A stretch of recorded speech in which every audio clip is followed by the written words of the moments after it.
Hi guys, yan ang output pero medyo palpak.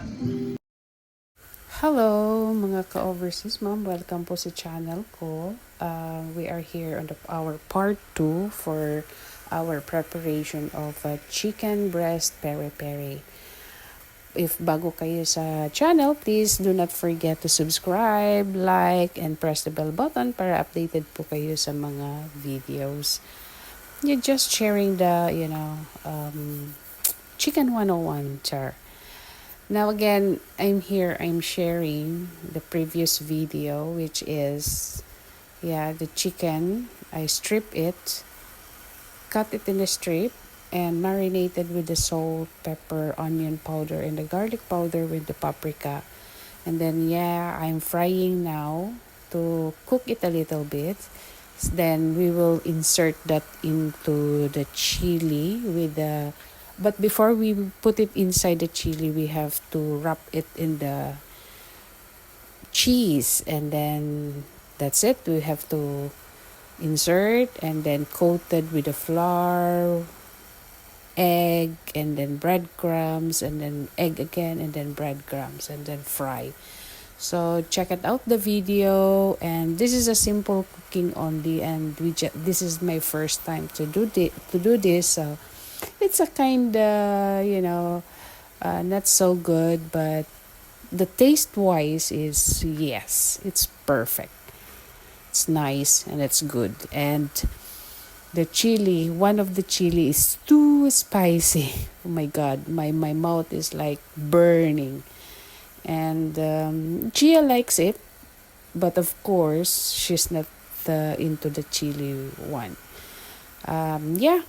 Just check it out, and share and join to our university and support us. Thank you so much for watching.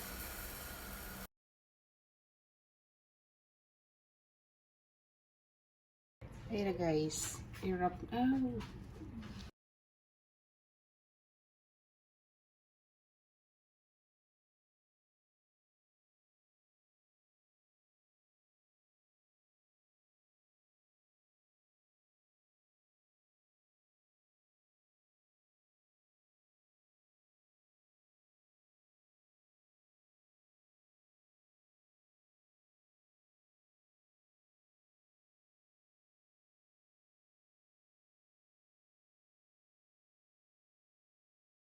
Ayan guys, lobat ako, so kailangan kong i-charge muna. Then yun yung finish pa natin after inserting the cheese and then the chicken.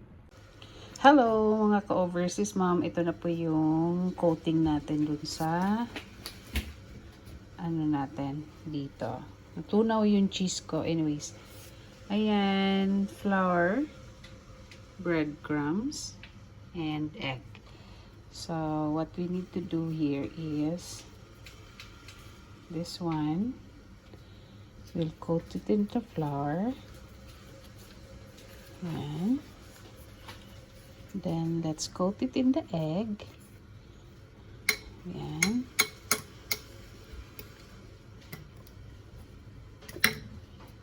Kailangan ma-coat siya na maayos sa egg. Egg. Kailangan ma-coat siya ng egg.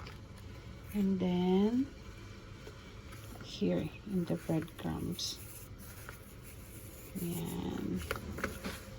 Yan. Yes, baby. What happened? You touch it. Touch it, baby.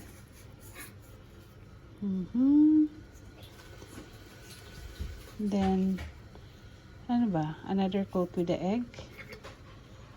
Sorry guys, first time natin magluto nito. Alright, and then another coat with the breadcrumbs. We'll see. Ayan.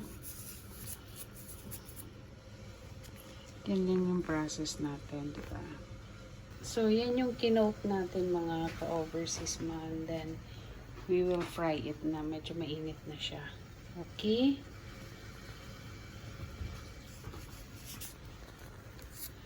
Let's try it. Here. Hindi pa mainit. Ayan. Ayan, medyo mainit na siya. Let's try and put and put and put. Ayan.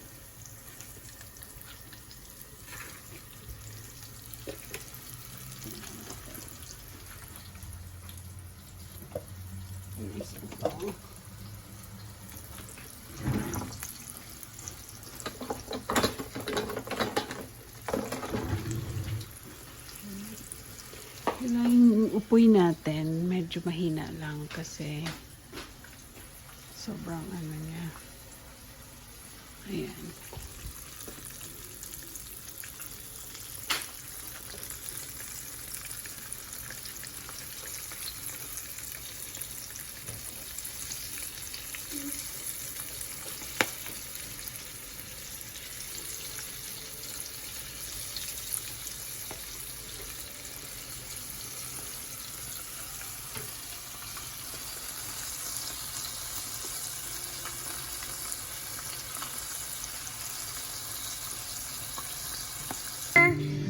Hi guys, yan ang output pero medyo palpak. So hindi siya ganun ka perfect. Then, yeah.